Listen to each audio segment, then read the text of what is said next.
Hey everyone, welcome back to my channel. In today's video, I'm sharing this highly requested recipe for Guyanese style pot roast chicken.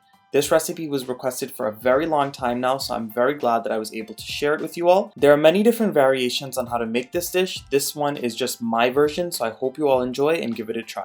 The first thing that we're going to do is season up our chicken. So I have one chicken that I've chopped up into small pieces. You can cut it as big or as small as you want. On top of the chicken, I'm going to be going in with some salt, some paprika, as well as some garlic powder, and some onion powder, some all-purpose seasoning. I'm also going in with some black pepper, and lots of Guyanese thyme. If you don't have Guyanese thyme, you can also use regular fresh thyme or American thyme. I'm also going in with some Chinese 5-spice seasoning. And in order to give this pot roast chicken that nice dark color, you need to add in some casareep. Now, if you do not have casareep on hand, you can replace this with browning or burnt sugar. Just know that the taste will be slightly different. And now it's time to make a fresh seasoning paste to put on top of the chicken. So in my little mortar and pestle here, or you can use a food processor, I'm going in with some chopped up scallions. I'm going in with some culantro, and if you don't have this, you can also use cilantro. I'm also going to add in a seasoning pepper or a pimento pepper. This is optional. And I'm also going in with some hot wiri peppers, and I'm going to be adding in a lot of garlic.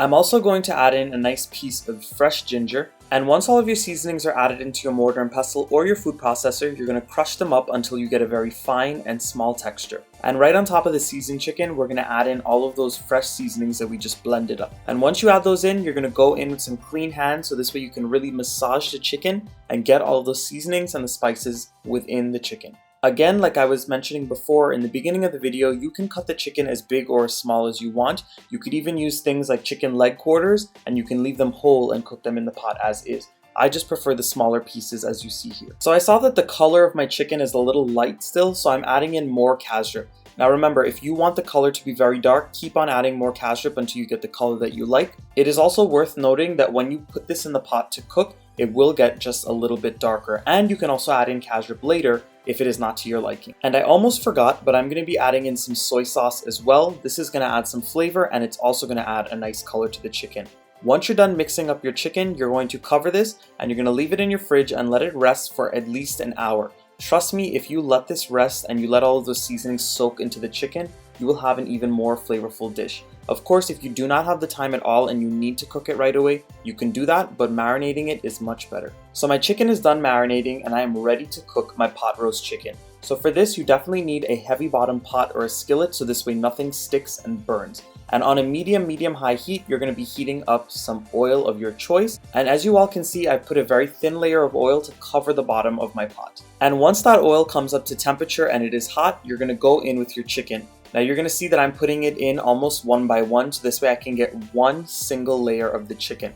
Make sure that you don't stack it up too much, because if you do, then some pieces will not get brown and some pieces will get brown. You just want to make sure to make it as even as possible. And as soon as you add it in, you're also going to put in just a little bit of water. As you all can see, I just rinsed out my mortar and pestle to get rid of those seasonings. And that's so this way you can create some liquid and some steam in it. You're going to cover it and you're going to let it cook until the chicken dries up and it is done cooking. So this is what it looks like after about 15 minutes of cooking. I didn't touch it at all before opening it. As you all can see, the chicken has sprung a lot of its natural juices. So I want those to thicken up a little bit and for them to reduce a little more. Do not trouble the chicken too much or else it will fall apart too. And after another 15 minutes of cooking on that medium heat, you're going to see that the chicken dries up very well, and you're going to see that it starts to get some nice brown bits all over it. What you basically want is for all of those seasonings to really cling to the chicken and for it to dry up. Of course, if you wanted a little gravy in there or a little sauce, you can leave some of that water, but I like it nice and dry like this. And yes, everyone, that's how quick and easy it is to make my version of this pot roast chicken.